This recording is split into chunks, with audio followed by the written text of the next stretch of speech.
Hello friend, इस video में हम क्वेश्चन डिस्कस करेंगे एनवीएस पीजीटी फिजिक्स 2019 के क्वेश्चन नंबर 11 से 20। क्वेश्चन नंबर 1 से 10 के लिए ऑलरेडी मैंने वीडियो अपलोड कर दी है, तो आप वहां से देख सकते हैं। Let's start now. Question number 11। Question number 11, electrons can be accelerated to very high energy by means of. मतलब इलेक्ट्रॉन को हम कैसे एक्सीलरेट कर सकते हैं उसकी एनर्जी को इंक्रीज करने के लिए। तो ऑप्शन है सेटाट्रॉन, साइक्लोट्रॉन, सिंक्रोट्रॉन, मेटाट्रॉन। देखो सही ऑप्शन तो आपको पता ही है, सेटाट्रॉन ही है यहाँ पर। लेकिन साइक्लोट्रॉन क्यों नहीं है? साइक्लोट्रॉन हम क्लास 12th में पढ़ते हैं। तो साइक्लोट्रॉन चार्ज पार्टिकल को एक्सीलरेट करने के काम तो आता है, लेकिन एक्चुअली इलेक्ट्रॉन का मास बहुत कम होता है। अब उसकी वजह से जब आप उसको बहुत ज़्यादा हाई एनर्जी दोगे तो वो अपने पाथ से भटक जाएगा और जहाँ टारगेट होगा वो वहाँ नहीं जा पाएगा। तो इसलिए हम साइक्लोट्रॉन का इस्तेमाल नहीं करते हैं। सिंक्रोट्रॉन का हम इस्तेमाल करते हैं बहुत ही ज़्यादा इंटेंस बीम को प्रोड्यूस करने के लिए, मतलब ऐसी बीम जिसकी एनर्जी बहुत ज़्यादा हाई हो। क्वेश्चन नंबर 12 है, in a game of tug of war at a particular stage team A pulls team B with a force F and team B pulls team A with the force F. The tension in the rope is। देखो पहले मैं आपको Newton का third law बताता हूँ। Newton का third law कहता है कि अगर मान लीजिए आप किसी बॉडी पर एक्शन कर रहे हैं तो वो बॉडी आप पर रिएक्शन करेगी। मतलब एक बॉडी है, ये दूसरी बॉडी। तो अगर फर्स्ट बॉडी सेकेंड बॉडी पर कुछ एक्शन फोर्स करती है, कुछ फोर्स लगाती है, तो सेकेंड बॉडी भी फर्स्ट बॉडी पर कुछ रिएक्शन फोर्स लगाएगी, जो कि मैग्नीट्यूड में तो इक्वल होगी लेकिन अपोजिट डायरेक्शन में होगी। अब यहाँ पर टग ऑफ वार चल रहा है, तो लेट ये टीम 1 है और ये है टीम 2। ठीक है, मैं एक ही पर्सन ले रहा हूँ फिलहाल। अब ये जो फर्स्ट टीम है वो टीम 2 पर कुछ फोर्स लगा रहे थे, इस रस्सी को खींच रहे होंगे तो फोर्स ये इस तरफ लगा रहे होंगे। ऐसे टीम 2 टीम 1 पर फोर्स इस तरफ लगा रही होगी। तो दोनों की जो फोर्स है वो सेम है, लेकिन हम ये नहीं कह सकते कि कौन किस पर फोर्स लगा रहा होगा। ठीक है, तो दोनों इक्वल एंड अपोजिट फोर्स लगाएंगे।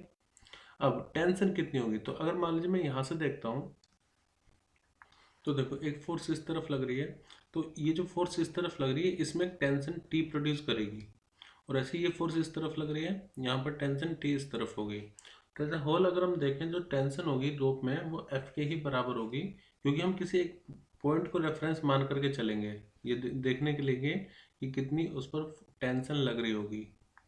Question number 13, as a force is to torque the mass is to. तो देखो मैं आपको पूरा जितने भी टर्म्स है सब समझा देता हूँ। जैसे ये ट्रांसलेशन मोशन में यूज करेंगे हम। जब आप रोटेशन मोशन में आ रहे हो तो किस तरह से वो रिप्लेस हो सकते हैं। तो सबसे पहले अगर मैं वेलोसिटी की बात करूं या डिस्प्लेसमेंट में स्टार्ट करते हैं। यहाँ पर होता है डिस्प्लेसमेंट, जिसको हम डी से आर से डिनोट कर सकते हैं। यहाँ पर होता है एंगुलर डिस्प्लेसमेंट, एंगुलर डिस्प्लेसमेंट। तो एंगुलर डिस्प्लेसमेंट को हम थीटा से डिनोट करते हैं। अब अगर यहाँ पर बात करें वेलोसिटी की, तो यहाँ पर लीनियर वेलोसिटी v से डिनोट करते हैं। यहाँ पर हो जाती है वो एंगुलर वेलोसिटी, जिसको हम ओमेगा से डिनोट करते हैं। यहाँ पर एक्सीलरेशन लीनियर एक्सीलरेशन होगा, तो यहाँ पर होगा एंगुलर एक्सीलरेशन। मैं सभी टर्म्स आपको बता देता हूँ, फिर आंसर आपको खुद मिल जाएगा। एंगुलर एक्सीलरेशन को हम अल्फा से डिनोट करते हैं। अच्छा, v इक्वल टू होता है वैसे omega into omega cross r, ऐसे ही a इक्वल टू होता है अल्फा क्रॉस आर। रिलेशन में मैं आपको बता देता हूँ। फिर एक्सीलरेशन के बाद अगर मोमेंटम की बात करें तो यहाँ पर लीनियर मोमेंटम चलता है, जिसको हम p से डिनोट करते हैं। यहाँ पर चलता है एंगुलर मोमेंटम, एंगुलर मोमेंटम जिसको हम l से डिनोट करते हैं, और l इक्वल टू होता है r क्रॉस p। ठीक है, फिर यहाँ पर होता है फोर्स। फोर्स मतलब जो बॉडी में एक्सीलरेशन प्रोड्यूस करवा दे, f से डिनोट करेंगे। यहाँ पर होता है टॉर्क। टॉर्क मतलब टॉर्क हम टाउ से डिनोट करते हैं, जो कि होता है r क्रॉस f के बराबर, r क्रॉस f। ठीक है, तो टॉर्क रोटेटिंग इफेक्ट प्रोड्यूस करता है किसी बॉडी में, यानी कि अगर कोई बॉडी रोटेट कर रही है और उसमें एक्सीलरेशन है तो उसमें टॉर्क लग रही होगी। एक और चीज, f और मोमेंटम में रिलेशन होता है, f equal to d p upon d t. ऐसे ही टॉर्क और एंगुलर मोमेंटम में रिलेशन होता है, torque equal to d L upon d t. दूसरा अगर यहाँ पर मास को हम m से डिनोट करते हैं तो यहाँ पर जो मास का रोल प्ले करेगा वो होता है मोमेंट ऑफ इनर्शिया। ठीक है, मोमेंट ऑफ इनर्शिया, जिसको I से डिनोट करते हैं। अगर यहाँ पर काइनेटिक एनर्जी हाफ mv² है तो यहाँ पर रोटेशनल काइनेटिक एनर्जी होगी जो कि होगी हाफ I ओमेगा का स्क्वायर। यहाँ पर मोमेंटम मैंने आपको बताया P equal to m v है अगर, तो यहाँ पर जो एंगुलर मोमेंटम होगा वो होगा I इंटू में ओमेगा। तो ऐसे काफ़ी सारे रिलेशन है कि अगर आपको ट्रांसलेशन मोशन के याद रहे तो रोटेशन मोशन के आप लिख सकते हैं। तो यहाँ पर फोर्स अगर टॉर्क है तो मास क्या होगा, तो मास होगा मोमेंट ऑफ इनर्शिया। मैंने आपको बताया मास होगा moment of inertia. Question number 14, AB is arc of circle of radius r whose centre is at O। मतलब हमारे पास कोई आर्क है और ये एंगल 60 डिग्री सबटेंड कर रही है सेंटर पर। तो इस तरह से मान लेते हैं ये कोई AB हमारी आर्क है और इसका सेंटर है O। M is the mid point of the arc. अब इसका मिड पॉइंट हम M कंसिडर कर रहे हैं। The centre of mass of the arc lies at point C on OM। अगर हम OM को ज्वाइंट करें तो C इस पर कोई पॉइंट है जहां पर इस पूरी बॉडी का सेंटर ऑफ मास लाई कर रहा है। अभी हमें नहीं पता वो कहां पर होगा। Such that OC is equal to, तो हमें ये पता करना है OC की वैल्यू कितनी होगी, यानी कि हमें सेंटर, ये जो इस आर्क का सेंटर है यहाँ से हमें सेंटर ऑफ मास फाइंड करना है। देखो सेंटर ऑफ मास का फॉर्मूला होता है, अगर मान लीजिए कोई आर्क है आपके पास तो उसका फॉर्मूला होता है R साइन थीटा अपॉन में थीटा। ठीक है, एक मिनट, अभी जो थीटा है ये कंप्लीट एंगल ना होकर के सिर्फ आधा एंगल होगा, मतलब यहाँ से यहाँ का। ठीक है, अभी टोटल जो एंगल दे रखा है लेट वो है 60 डिग्री। तो जो थीटा यहाँ पर हो जाएगा फिगर के अकॉर्डिंग वो कितना हो जाएगा 60/2 यानी कि 30 डिग्री। लेकिन एक चीज़ ध्यान रखना, जैसे यहाँ पर हम आर ले रहे हैं, आर एसआई यूनिट में होगा तो जो थीटा होगा वो भी एसआई यूनिट में होना चाहिए, यानी कि रेडियन में होना चाहिए। एसआई यूनिट एंगल की कितनी होती है, रेडियन। तो हमें 30 डिग्री को चेंज करना होगा रेडियन में। वो कैसे करेंगे, तो इसको हम मल्टीप्लाई करेंगे π/180 से, जो कि आएगा π/6। अब यहाँ वैल्यू पुट करते हैं OC equal to R sine π/6 divide by π/6। तो R साइन 30 डिग्री की वैल्यू होती है 1/2, सो π/6। इसको आप लिख सकते हैं 6R/2π या फिर 3R/π। तो हमारा सही आंसर होगा ऑप्शन 2 3R/π। मैं दोबारा फॉर्मूला बता देता हूँ। जैसे मान लीजिए अगर आप यहाँ से सेंटर ऑफ मास फाइंड कर रहे हैं, मतलब इसके सेंटर से आर्क के, तो होगा R रेडियस इंटू में साइन थीटा अपॉन थीटा। लेकिन ये ध्यान रखना थीटा हम यहाँ से जो हाफ एंगल है ना वो थीटा है हमारा, कंप्लीट एंगल नहीं। अगर कंप्लीट एंगल को आप कंसिडर कर रहे हो, मान लो आप आर्क ले रहे हो और कंप्लीट एंगल है आपका अल्फा, कंप्लीट एंगल, तो उस टाइम पे OC इक्वल टू हो जाएगा R साइन जो भी कंप्लीट एंगल है उसका हाफ अपॉन में हाफ α/2। इसका विशेष ध्यान रखना है क्योंकि यहाँ पर गलती होने के चांसेस होते हैं। Question next, on increasing the temperature of wire its resistance. बहुत बार ये क्वेश्चन पूछा जाता है। क्वेश्चन है कि अगर हम किसी वायर का, अच्छा यहाँ पर सिर्फ वायर बोला तो हम एज्यूम करके चलेंगे वायर कोई कंडक्टर ही होता है, आपको भी पता है कंडक्टर, सेमी कंडक्टर हम एज्यूम नहीं कर रहे हैं। तो अगर आप किसी कंडक्टर का या मेटल का वायर का टेम्परेचर इंक्रीज करोगे तो उसका रेजिस्टेंस पर क्या इफेक्ट पड़ेगा।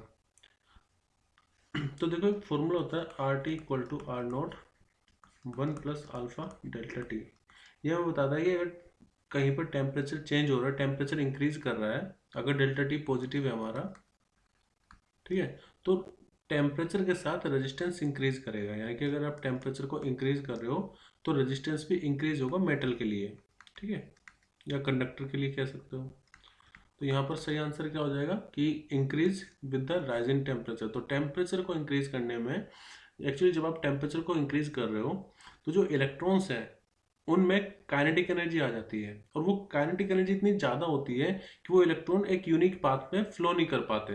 अब जब वो फ्लो नहीं कर पा रहे इसका मतलब क्या होगा, करंट फ्लो नहीं कर पाएगा, और जब करंट फ्लो नहीं कर पाएगा तो हम क्या कहते हैं कि इस वायर का रेजिस्टेंस ज़्यादा हो गया है, क्योंकि रेजिस्टेंस ही तो अपोज करता है करंट का। तो इसलिए सही आंसर होगा increase with rise in temperature. लेकिन अगर मान लेते हैं सेमीकंडक्टर होता तो सेमीकंडक्टर में उल्टा होता है, जैसे अगर आप सेमीकंडक्टर में टेम्परेचर को इंक्रीज कर रहे हो तो वहां पर रेजिस्टेंस कम हो जाएगा। तो दोनों को आपको ध्यान रखना है। Question number 16, the term low speed and high speed as applied to logic gate refer to. देखो लो स्पीड और हाई स्पीड का क्या मतलब है कि आपके पास जो भी आउटपुट आ रहा है, अगर आप इनपुट भेज रहे हो आउटपुट आ रहा है, तो लो स्पीड और हाई स्पीड का मतलब है कि उसमें कुछ प्रोपोगेशन डिले हो रहा है, तो इसको हम बोलते हैं, इसको रेफर करते हैं प्रोपोगेशन डिले टाइम से। The isotope of same element है। अच्छा, आइसोटोप ऑफ सेम एलिमेंट, देखो आइसोटोप होते क्या है, जिनके टोप बराबर ना हो। टोप बराबर ना हो का मतलब क्या हुआ, जैसे आप इसको जेड एक्स से लिखते हो, एक्स को एलिमेंट है, जेड है यहाँ पर, नंबर ऑफ प्रोटॉन ए है।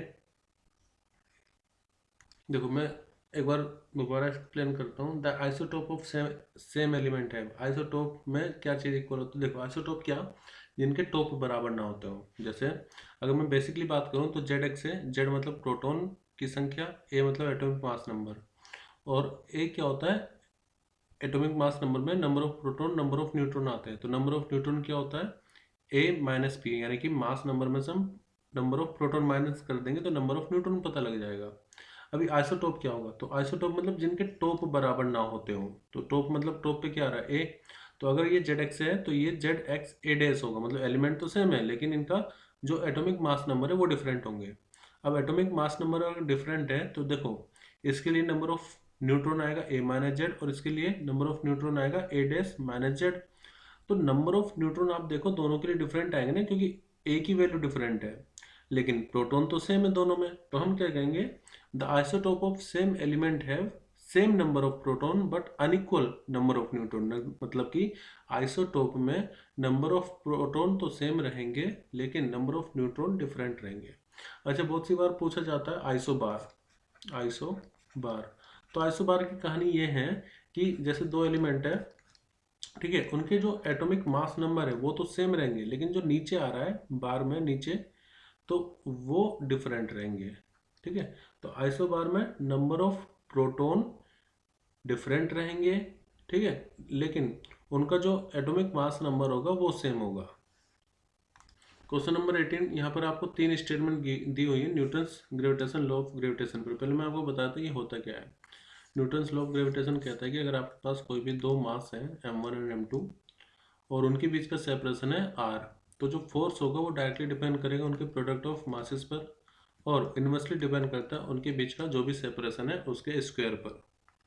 तो अब अपनी स्टेटमेंट पढ़ते हैं। पहले स्टेटमेंट में the force between two masses is directly proportional to the product of mass. तो ये बिल्कुल सही स्टेटमेंट है, जो फोर्स होती है डायरेक्टली m1 और m2 के प्रोडक्ट पर डिपेंड करती है, तो ये स्टेटमेंट सही है। क्यों स्टेटमेंट है, the force between two masses is inversely proportional to the square of the distance between them. तो मैंने अभी बताया आपको जो फोर्स है वो इनवर्सली आर स्क्वायर पर डिपेंड करती है, तो स्टेटमेंट क्यू भी सही है। अब जब स्टेटमेंट पी और क्यू दोनों सही हैं तो ये ऑप्शन भी गया और ये ऑप्शन भी गया। अभी आर को पढ़ते हैं। The acceleration with which an apple falls toward the earth, मतलब कोई मान लीजिए एप्पल गिर रहा है अर्थ की तरफ, लेट उसका एक्सीलरेशन ए है, is same as that with which the moon falls toward the earth assuming they are the same distance from the earth. तो अगर मान लीजिए दोनों सेम डिस्टेंस पर एक है एप्पल, जनरली फिजिक्स में एप्पल की कहानी सुनाई जाती है, तो एप्पल ही हम ले रहे हैं और एक मून है, दोनों सेम दूरी पर हैं, तो इनका एक्सेलेरेशन सेम होगा ऐसा बोला गया। अब चेक करते हैं एक्सेलेरेशन होता क्या है। एक्चुअली आपने फॉर्मूला पढ़ा होगा G equal to G M upon are square. ठीक है, आर मान लेते हैं कि उनके बीच का डिस्टेंस है, वैसे स्मॉल आर कहना चाहिए, जनरली हम कैपिटल आर को रेडियस ऑफ अर्थ से डिनोट करते हैं, तो लेट मैं इसको स्मॉल आर कंसिडर कर रहा हूँ। ठीक है, G M upon are square. अभी जो एम है ये है मास ऑफ दैट प्लेनेट जिसकी तरफ कोई ऑब्जेक्ट गिर रहा है, तो यहाँ पर तो हम अर्थ का मास कंसीडर कर लेंगे। तो देखो दोनों के लिए ही अगर जी की वैल्यू देखी जाए तो वो कैपिटल जी, यानी कि वो तो यूनिवर्सल कांस्टेंट होता है, एम मास ऑफ अर्थ, और डिस्टेंस। अब बोला गया है कि डिस्टेंस तो दोनों का सेम है। अब आप देखो जब डिस्टेंस सेम है, जी और एम भी तो दोनों के लिए सेम होगा, मास ऑफ अर्थ तो दोनों के लिए एक ही अर्थ है, तो जी भी दोनों के लिए सेम होगा। मतलब कि चाहे कोई एक हल्की ऑब्जेक्ट हो या कोई भारी ऑब्जेक्ट है, दोनों का acceleration due to gravity same होता है। और acceleration due to gravity same होने की ही वजह से दोनों पर यहाँ पर जो टाइम ऑफ फॉल अगर आप कंपेयर करोगे तो वो भी सेम होगा, मास पर डिपेंड नहीं करेगा टाइम ऑफ फॉल। तो इसलिए हमारी स्टेटमेंट आर भी सही है। तो हमारा सही आंसर हो जाएगा कि पी, क्यू और आर तीनों सही होंगे। अगर इसमें ये भी पूछा जाता ना कि दोनों किस टाइम पर गिरेंगे, तो उनका जो टाइम ऑफ फॉल होगा वो भी सेम रहेगा। ठीक है, ग्रेविटेशन में जो टाइम ऑफ फॉल होता है वो मासेस पर डिपेंड नहीं करता है बॉडी के। वो आप इस तरह से दिखा सकते हैं, जैसे s equal to u t plus half a t square होता है। तो मान लेते हैं इनिशियल स्पीड अगर जीरो तो h equal to half g t square हो जाएगा। तो टाइम कितना आ जाएगा, √2 h अपॉन में जी। तो आप देखो टाइम सिर्फ एच और जी पर डिपेंड कर रहा है, तो टाइम ऑफ फॉल किन्हीं दो ऑब्जेक्ट के लिए सेम होता है अगर वो सेम डिस्टेंस से नीचे गिर रहे हो तो। Question number 19, in YDXC experiment the slit are separated by 0.28 millimeter and the screen is placed 1.4 metre away। देखो पहले apparatus बना लेते हैं सेटअप। तो ये होता है स्लिट और इनके बीच का जो डिस्टेंस होता है हम उसको डी से डिनोट करते हैं, और स्लिट और स्क्रीन के बीच का जो डिस्टेंस होता है उसको कैपिटल डी से। अब क्वेश्चन में स्मॉल डी गिवन है 0.28 मिलीमीटर और कैपिटल डी गिवन है 1.4 मीटर। आगे बोला था distance between the fourth bright fringe and the centre fringe is measured to be 1.2 centimetre. यानी कि अगर मान लीजिए यहाँ पर ये सेंटर है, तो जो सेंटर ब्राइट फ्रिंज आपको मिल रही है और यहाँ से जो फोर्थ ब्राइट फ्रिंज होंगी, अच्छा YDSC में जितनी भी ब्राइट फ्रिंजेस आपको मिल रही है सबकी इंटेंसिटी सेम होती है, डिफ्रैक्शन में ऐसा नहीं होता है। तो फोर्थ ब्राइट फ्रिंज और जो सेंट्रल ब्राइट फ्रिंज है उनके बीच का जो डिस्टेंस है वो हमें गिवन है 1.2 सेंटीमीटर। अच्छा, इसको हम x4 से डिनोट कर लेते हैं, लेट यहाँ से यहाँ तक का जो डिस्टेंस है वो है x4। तो हमें बताना है कि वेवलेंथ कितनी होगी। तो देखो सेंटर से अगर आप किसी भी ब्राइट फ्रिंज का डिस्टेंस मेजर करोगे तो उसके लिए फॉर्मूला होता है ब्राइट फ्रिंजेस के लिए n lambda capital D upon में स्मॉल डी। अब देखो एक्सन हमें दे रखा है 1.2 सेंटीमीटर, तो इसको 10⁻⁻² से मल्टीप्लाई कर लेते हैं। हम पहले जो भी वेवलेंथ है मीटर में निकालेंगे, बाद में उसको नैनोमीटर में कन्वर्ट कर लेंगे।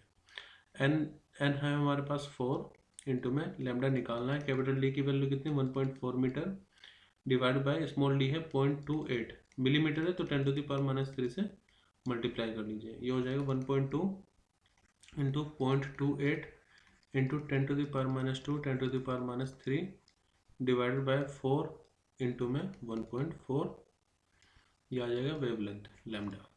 अब जब आप इसको सोल्व करोगे विल गेट, तो इधर पूरा पोर्शन आएगा 0.06 into 10⁻⁵ metre equal to lambda. और जब आप जैसे इसको अगर आप 600 लिखोगे तो आपको पॉइंट इधर लाना पड़ेगा, तो इसको अगर आप नैनोमीटर में लिखोगे so it will be equal to 600 nanometre.